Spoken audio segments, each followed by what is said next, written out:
Council. Thank you for having us this evening. Sorry, I find this a little alarming. It's so loud. So is it my time to go? It is. Perfect. Go.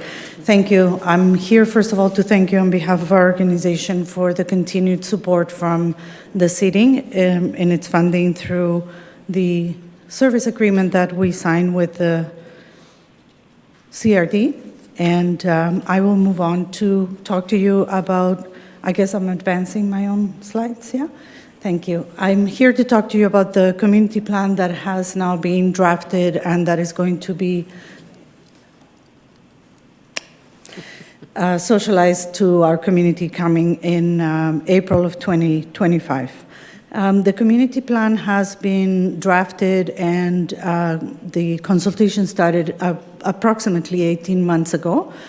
We had the ability to consult with our Health and Housing Steering Committee, with our Systems Transformation Working Group, and with other groups and with other partners in our community, including, of course, partners in the city and at the CRD and other orders of government.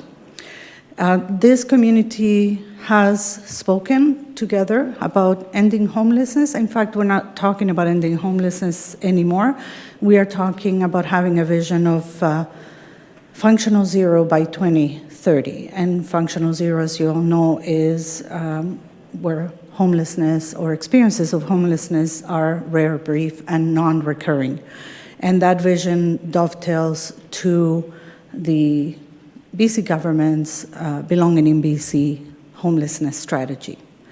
The community also spoke loud and clear that we need to ensure that guiding principles are person-centered, that housing is a human right, and nothing can be about us without us, and we are referring to the voice of lived experience, where choice is a matter of survival, not just a matter of warehousing people, where health and well-being for all is critical, and where we align all the current strategies and we apply a decolonizing lens and an evidence-based and data-driven means for making decisions in community.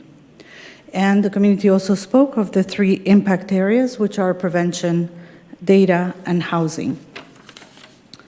We took great inspiration together as a community from Build for Zero, the Canadian Alliance to End Homelessness, where I won't read what it says, but basically it states that we need to engage all orders of government, private, philanthropic, and not-for-profit sectors in order for us to build the community that we want to see and to influence the removal of roadblocks, policy roadblocks, excuse me. Having a clock in front of you is nerve-wracking.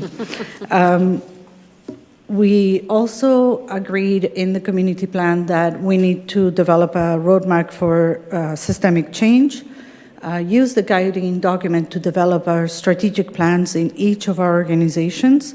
As you know, for many years, the Alliance to End Homelessness, which you generously support financially, has been tagged with driving the strategic vision for ending homelessness. However, a small organization such as ours needs to provide that guidance and the ability for others to share the load with us. The community plan was also discussed and agreed upon will be the framework for advocacy and communications, and it will guide all of our prevention actions as well as ensure that we are collecting data and evidence for decision making and provide a blueprint for collaboration and for reduced silos. So in short, and I see that I still have 5 minutes, this is good. The community plan is in this one slide.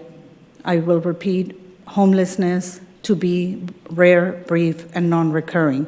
And in order for that to happen, we need to continue to respond to the needs that are in our city, in our region immediately, but we also need to shift the focus to dedicate more resources to prevention and to ensure that upstream, midstream, and downstream, we are applying that prevention lens.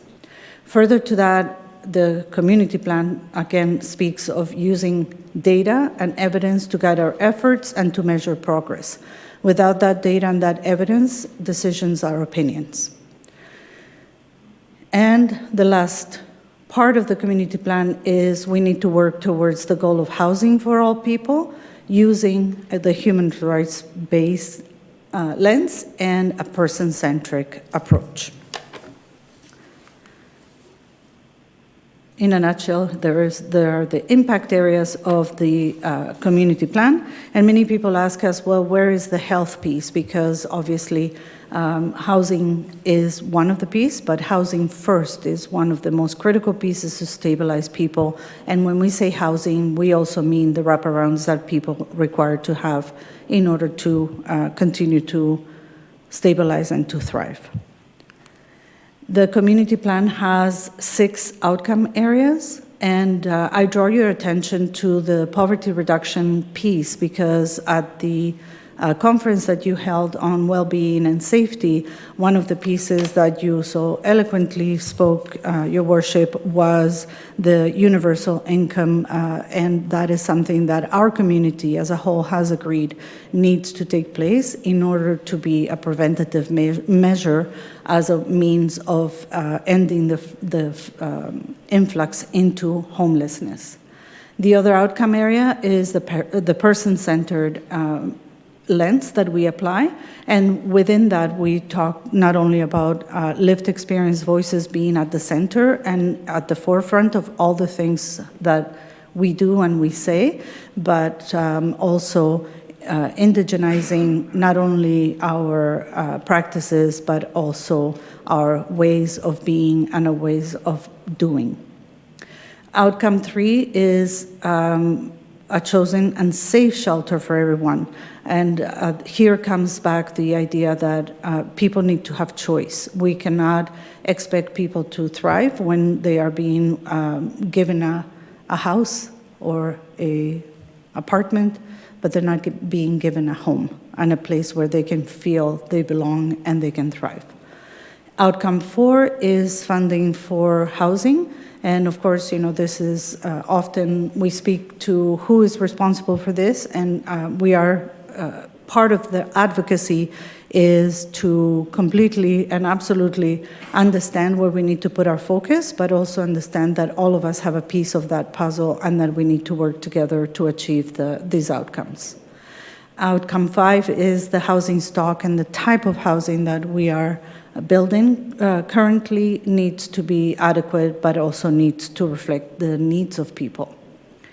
And we mean all people, people who are experiencing homelessness currently, all the residents, young people, seniors, etc. We need to make sure that the housing stock and type reflects the needs of everyone in our community.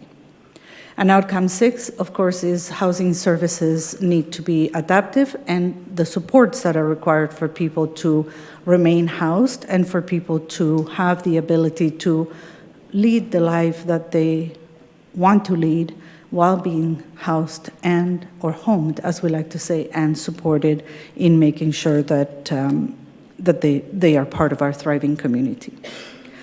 I have many more slides, and I know I have 1 minute to go. So I will wrap it up by saying that the Alliance and our community is at the crux of, I was going to say, an existential questioning. However, I think that you're all well aware of our function and as the convener, the organization that assists in bringing together a homeless and serving sector to collaborate, to advocate, to communicate, to educate, to inform, and of course all of that supported with research and data.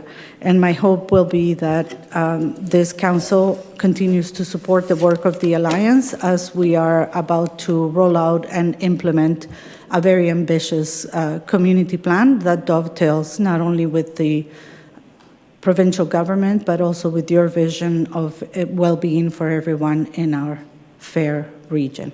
Thank you very much.